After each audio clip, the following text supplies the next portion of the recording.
Hello po mga chess players. Ngayon po ay titingnan pa din natin ang isa sa mga greatest games ni Garry Kasparov. This time, ito yung laban naman nila ni Viswanathan Anand noong 1995 sa Riga. So, tingnan na po natin. Mira si Kasparov dito ng e4. So, bali puti po si Kasparov tapos itim naman si Anand. Nag e5, king's pawn game yung laban nila. Knight f3, knight c6, bishop c4. So, Joko Piano or Italian game yung datihan ng laban. Tapos nag-bishop c5. And then dito, nag-surprising move agad si Kasparov dito ng d4. Yan yung tinatawag na Evans Gambit. Tapos inaccept naman ito ni Anand. Nag-bishop takes b4. Tapos c3. Tapos uwi ang kanyang bishop. So nag-bishop e7. Bali itong Evans Gambit na to, sumikat to noong 1950s dahil sa effort ni Anderson tsaka ni Chigorin. Pero nung nakagawa ng depensa dito si Lasker, unti-unti ding naglaho yung Evans Gambit na yan. Tapos dito tumira si Kasparov ng d4. Hindi na pinili ni Kasparov yung queen b3 dito. Kapag ka nag queen b3 kasi, merong knight h6. So, depensa lang sa f7 pawn niya. F7 pawn ni Anand. Tapos, pwedeng d4. Tapos, merong knight a5. Tapos dito, pwedeng mag queen b5. And then, queen a4. So, sa queen b5 tsaka queen a4, magiging okay lang ang black dyan. So, hindi na pinili ni Kasparov. Ang ginawa niya dyan ay nag-d4 na lang. So, d4. Tapos, knight a5.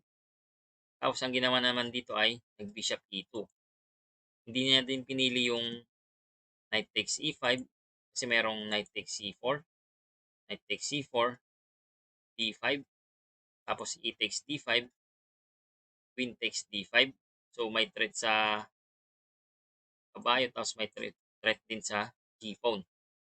Ngayon, ang gagawin dyan, knight e3, queen d8, castles, knight f6, c4, castles din, tapos knight c3, and then c5.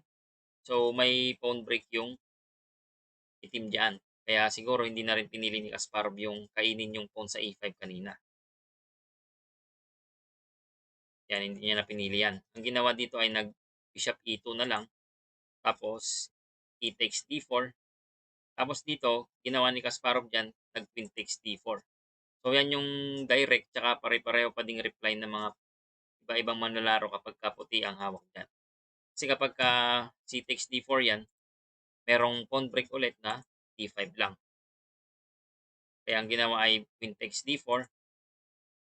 Tapos nagsimpleng development din dito si Anand. Knight f6. Tapos nag-threat si Kasparov dito, nag-e5 siya. And then nag-threat din si Anand dito, nag-knight c6. Ang ginawa, pumunta sa h4. So nag-queen h4. Tapos nag-knight d5. So may threat ulit sa queen ni Garry. Ginawa naman dito, ang kagandahan nun, nakapag queen g3 siya. So, kanina may threat sa kanya, ngayon, siya naman yung magti-threat. So, may threat siya sa g7 pawn ni Anand. Ang ginawa dito, nag-g6. Ngayon, kapag ka nag-castles yan, maka-quality down kasi yung itim dyan. Merong bishop h6. So, ang ginawa ay g6 na lang. So, nag-g6. Tapos, nag-castles.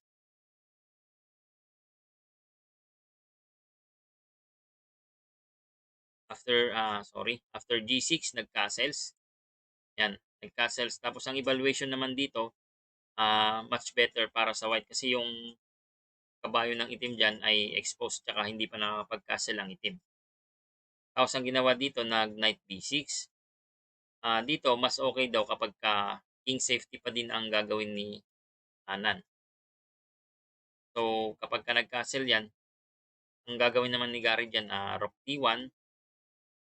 Tapos, knight b6, bishop f4, and then d6. So, ang evaluation naman dyan, equal. So, balik tayo sa knight b6 na move ni Anand. Nag-knight b6 and then dito, nag-c4 si Garry. Pero mas maganda daw diyan kapagka ang tira niya ay bishop h6 para hindi makapag-castle yung itim. Tapos ngayon kung magbi-bishop f8, pupunta lang sa f4 naman yung bishop ni Gary. Pero ang ginawa kasi niya ay nag-c4. So nag-c4 and then ang tira naman dito ng itim ay d6. Yan. So dapat ang itinira pa din daw ng puti diyan ay magka-castles para makapag-king safety pa din. Siguro nag D6 si Anan diyan para yung light square bishop niya kasi para mabuhay na rin or magkaroon na rin ng gamit. Yan yung isang tira yung castle sana. Or kapagka hindi siya nag-castle diyan, pwede din yung knight A4 daw. Tapos magkakaroon siya ng outpost sa papuntang C5 naman. So balik tayo sa move niya ng D6. Nag D6. So after D6, ang tira naman dito ng puti ay nag-rook D1. So yung nakapin na yung pawn ng itim dyan. Ang ginawa dito, nag-knight D7. Itong knight D7 naman, so nabablock na din niya yung development sana ng light square bishop. Ngayon, kapag magka-castle na kasi yan, hindi na daw ganun effective or medyo delikado na yun para sa item. So, tignan natin kapag nag-castle. Pagka nag-castles yan, titirahan na siya ng puti ng C5. So, parang nadoble na yung pagpipin sa pawn sa D6 ni Anan. Ngayon, kapag knight A4 yan, nag-knight A4, para kakainin niya yung pawn sa C5, gagawin dyan, C takes D6, tapos C takes D6, and then bishop H6. After bishop H6, rook E8, queen F4. So may future na atake yung puti dito sa F7 ng itim naman. So knight C5, tapos knight C3. Bali yung mga piyesa ng puti dito, kumbaga malawak na yung galawan. Kumbaga ano na, mobilize na sila.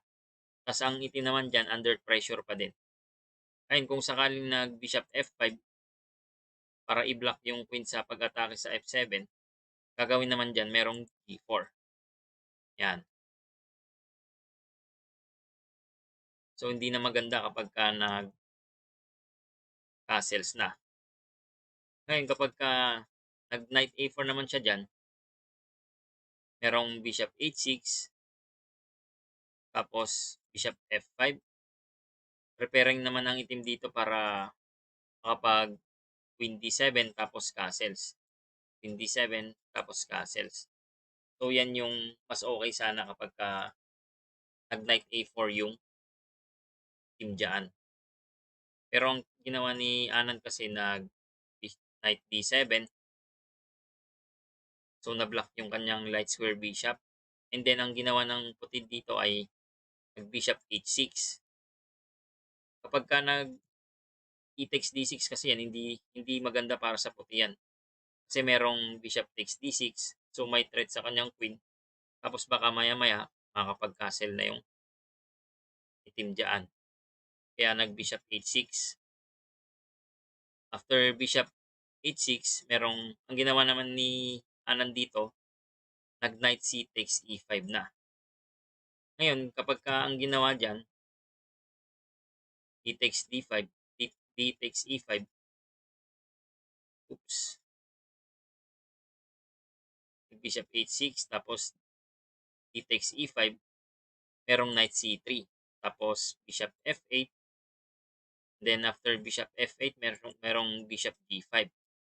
Ngayon, pagkababalik yung bishop sa E7, ang mangyayari, knight D5, bishop takes D5, tapos knight takes D5. So, mas papabor pa yung tira na bishop E7 para sa puti kapag ganun ang ginawa ng itim. Kasi kung sakaling magkakasel na yan, meron lang queen H4. So, may threat na yung puti na magmati sa H7 square ng itim dyan. Kapagka F6 na 'yan, merong bishop E3, bishop G7, C5, castles, tapos merong bishop C4. So, papabor yung laban para sa puti kasi makokontrol niya yung diagonal na E2 hanggang G8. So, balik tayo sa move na knight C takes E5, knight C takes E5, tapos nag-knight takes E5, nag-knight takes E5 din, tapos ang tira dito ay knight C3, and then F6. So, nag-F6 siya para yung kabayo niya maya-maya makapunta sa F7 tapos matreat or may threat sa bishop ng puti. So, yan yung nakikitang best choice ni Anan para sa move na knight na F6 na move para makapunta yung kabayo sa F7. Ngayon kapag ka bishop F8 naman kasi para paalisin yung bishop sa H6, yan para palitan, gagawin ayun, bishop takes F8 tapos rook takes F8. Meron din namang queen E3. So yan yung nakikita ni Anan, baka maipit or mapin yung kanyang kabayo. Kaya ang ginawa niya ay F6 na lang. Yan, after F6, tumira si Gary ng C5. So ipipin na naman yung pawn sa D6. Tapos dito nag knight F7 na. Ngayon, okay lang din daw sound sana kapag ka ang tira ay bishop D7. Tapos C takes D6, C takes D6, knight D5, bishop C6. Although malakas yung atake ng puti dyan, pero kaya pang pumalag ng itim dyan. Pero ang tinira dyan knight F7, tapos nag C takes D6, and then nag C takes D6 din. Ngayon kapag ka knight takes H6, yan. So libre kasi yung bishop eh. Hindi pwede kasi merong D takes C7. So queenless na yung itim dyan. So ang ginawa ay C takes D6, tapos queen E3, and then knight takes H6, tapos queen takes H6, bishop F8, queen E3, and then king F7. Ngayon, kapag ka tinakpan kasi yan, kunwari queen E7, ang gagawin naman dyan, knight E4 lang. So, may threat yung puti dito sa F6 or sa D6. Kapag ka bishop E7 naman, pareho din. So, pupunta lang din sa E4. So, magna-knight E4 lang. Kaya ang ginawa ay nag-king F7. So, after king F7, nag-knight D5 na si Gary dito. Tapos nag-bishop E6. Ang gusto naman ng itim dito ay para makuha yung diagonal na A2. Yan hanggang sa may G8. Pagka tumira siya ng iba, like for example, bishop E7, mangyari kasi dito, makokontrol ng puti yung light squares dito.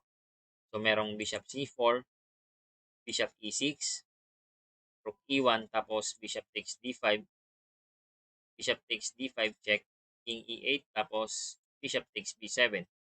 So, papabor yung laro sa puti kapag ka nag-bishop E7.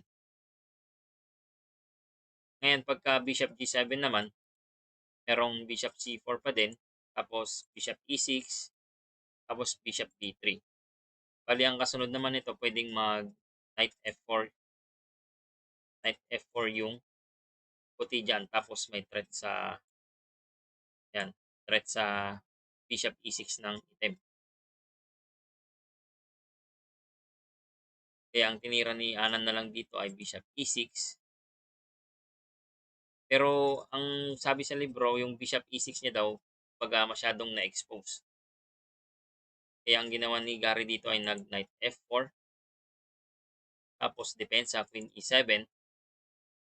Ngayon, pagka queen D7 ang ginawa dyan, yan, merong tira na queen B5.